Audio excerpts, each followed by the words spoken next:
Hello and welcome to another episode of AGD Bytesize, and in this episode I'm responding to a request.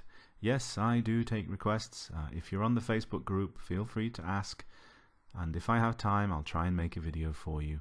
So here is a question which was asked to me by Sebastian Brownett. Hi Sebastian. And he asked me if it was possible to export graphic data, sprite data from AGD into Shoot 'em Up Designer. Now that program is also made by Jonathan Caldwell. Hi Jonathan, if you're watching. So I figured it probably wouldn't be too difficult, and indeed that has proved to be the case. The only thing that we need to do is to export it into ZX Paintbrush first.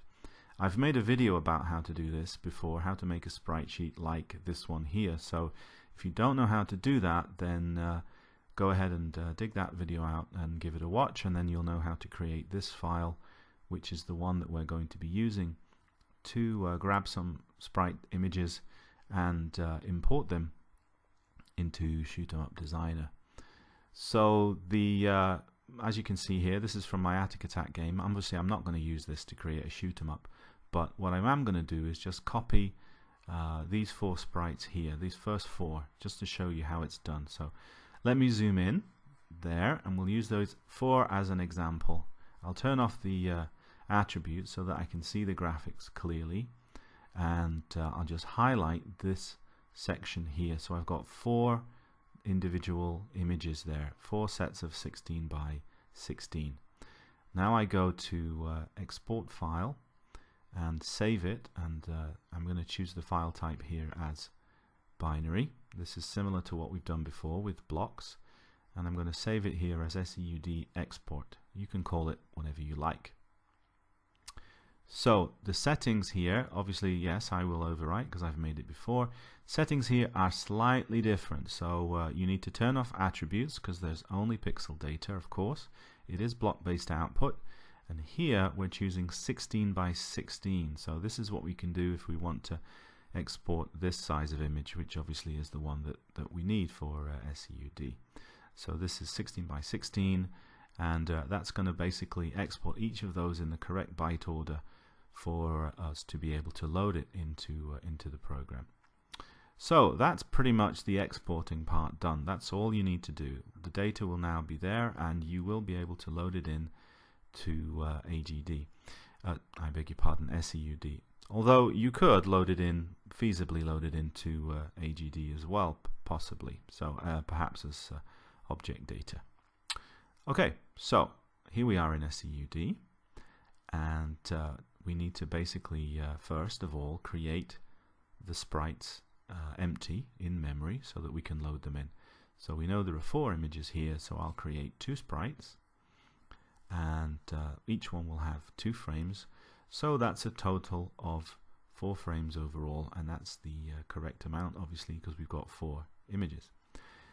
Now what do we need to do next? We need to go to the memory browser, and we need to find the place in memory that tells us where the sprite data is stored. This is a very similar system to the one used in AGD, and we're looking here at the position in memory 8C88, which is just here.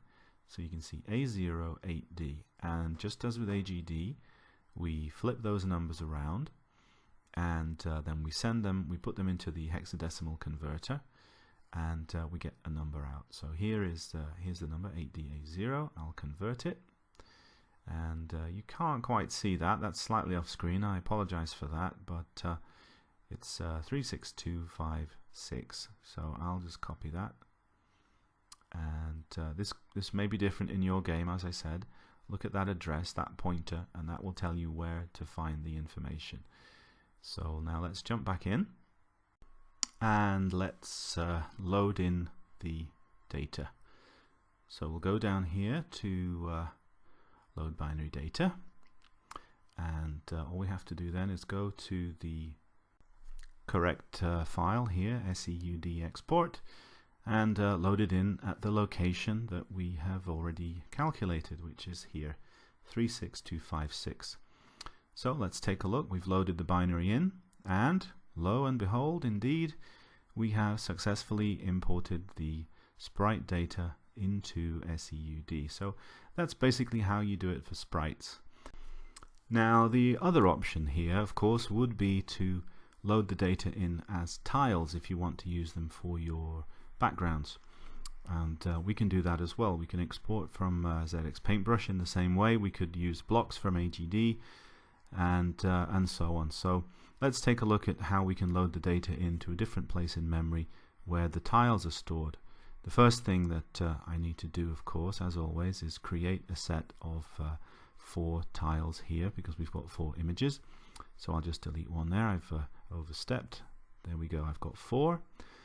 And so I need to now look in another place in memory. So we're back to the memory browser here, and it's just a little bit further ahead. It's in the same place more or less. Now we're looking at this address here, which is 8C92. So if you look here, you can see the address here, which reads off as 8F06.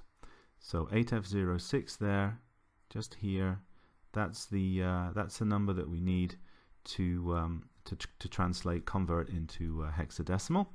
So let's go over to that now. Here we go, and we'll put that in.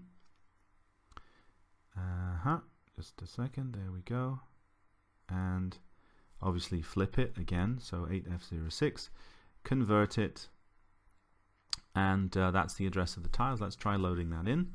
So same thing again. We'll go to the file and paste the address, 128 bytes, and load it in, and there you go. So that's how you can load tiles. And obviously you could use this to maybe create some larger images in ZX Paintbrush or even Photoshop. Import them into SEUD, make your own little mini game, maybe use some graphics from your AGD games, and just generally have fun. Okay, so that's the end of the video. Hope you found it useful. Please like and subscribe if you did, and I'll be back fairly soon with another one. In the meantime, keep enjoying the Spectrum, keep enjoying AGD, and I will see you soon. Bye bye.